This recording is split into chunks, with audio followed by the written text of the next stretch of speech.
শুরু হলো বহুল প্রত্যাশিত ত্রয়োদশ জাতীয় সংসদের প্রথম অধিবেশন। সংসদ নেতা এবং প্রধানমন্ত্রী তারেক রহমান অধিবেশনের শুরুতেই স্বাগত বক্তব্য দেন। পরে ডক্টর মোশাররফ হোসেনের সভাপতিত্বে সর্বসম্মতিক্রমে স্পিকার পদে মেজর অবসরপ্রাপ্ত হাফিজ উদ্দিন আহমেদ ও ডেপুটি স্পিকার পদে ব্যারিস্টার কায়সার কামাল নির্বাচিত হন। রাষ্ট্রপতি মোহাম্মদ শাহাবুদ্দিন নতুন স্পিকার ও ডেপুটি স্পিকারকে শপথ পড়ান। বৃহস্পতিবার বেলা 11:05 পবিত্র কোরআন তেলাওয়াতের মধ্য দিয়ে শুরু হয় ত্রয়োদশ জাতীয় সংসদের প্রথম অধিবেশন। এরপর সূচনা বক্তব্য রাখেন সংসদ নেতা ও প্রধানমন্ত্রী তারেক রহমান। স্পিকার ও ডেপুটি স্পিকার না থাকায় তাদের চেয়ার খালি রেখেই শুরু হয় দিনের কার্যক্রম। কৃতজ্ঞতার সঙ্গে সংসদ নেতা তারেক রহমান দাঁড়িয়ে সংসদ অধিবেশনে সভাপতিত্ব করার জন্য প্রবীণ সদস্য খন্দকার মোশাররফ হোসেনকে সভাপতি হিসেবে নাম প্রস্তাব করেন। তাতে সমর্থন জানান বিএনপির মহাসচিব স্থানীয় সরকার মন্ত্রী মির্জা ফখরুল ইসলাম আলমগীর। সমর্থন জানান সংসদে বিরোধী দলের উপনেতা জামায়াতের নায়েবে আমির সৈয়দ আব্দুল্লাহ মোহাম্মদ তাহের। বিরোধী দলের পক্ষ থেকে সভাপতির আসন গ্রহণ করে সংসদে বক্তব্য রাখেন ডক্টর খন্দকার মোশাররফ হোসেন।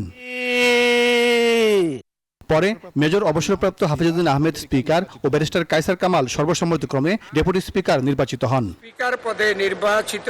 এরপর সংসদ 30 মিনিটের জন্য বিরতি ঘোষণা করা হয়। বিরতির সময় স্পিকার ও ডেপুটি স্পিকারকে শপথ পড়ান রাষ্ট্রপতি মোহাম্মদ শাহাবুদ্দিন।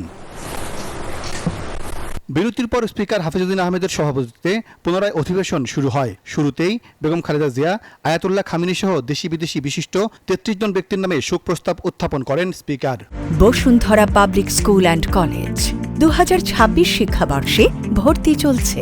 আমরা 2025 সালের 30শে ডিসেম্বর গণপ্রজাতন্ত্রী বাংলাদেশ সরকারের 3 বারের সাবেক প্রধানমন্ত্রী ও জাতীয় সংসদের 2 বারের বিরোধী দলীয় নেতা, মুসলিম বিশ্বের দ্বিতীয় নারী প্রধানমন্ত্রী ও গণতন্ত্রের আপসহীন নেত্রী বিএনপির সাবেক চেয়ারপারসন বেগম খালেদা জিয়াকে হারিয়েছি।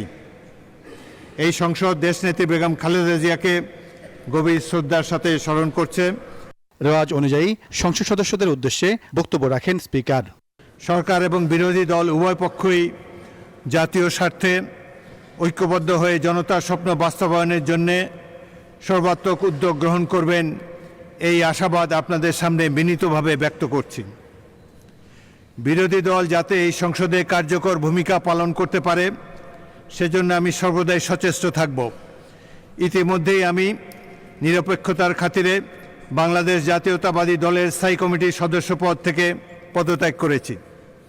আমি সকল সদস্যের কাছ থেকে আন্তরিক সহযোগিতা কামনা করি। পরে বক্তব্য রাখেন সংসদ নেতা ও প্রধানমন্ত্রী তারেক রহমান ও বিরোধী দলীয় নেতা ডাক্তার শফিকুর রহমান সহ সংসদ সদস্যরা।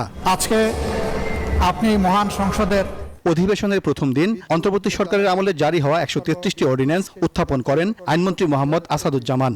জাতীয় মানবাধিকার কমিশন 2024 সালের গণ অভ্যুত্থানের পর 6 আগস্ট দ্বাদশ জাতীয় সংসদ ভেঙে দেন রাষ্ট্রপতি। এরপর নানা চড়াই উতরাই পেরিয়ে প্রায় 1.5 বছর পর 12 ফেব্রুয়ারি নির্বাচনের মাধ্যমে নতুন সরকার গঠন করে বিএনপি। নির্বাচনের ঠিক 1 মাস পর ত্রয়োদশ জাতীয় সংসদের প্রথম অধিবেশন শুরু হলো।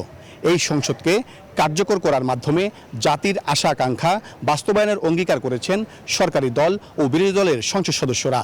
সাইফুল ইসলাম, নিউজ 24, ঢাকা।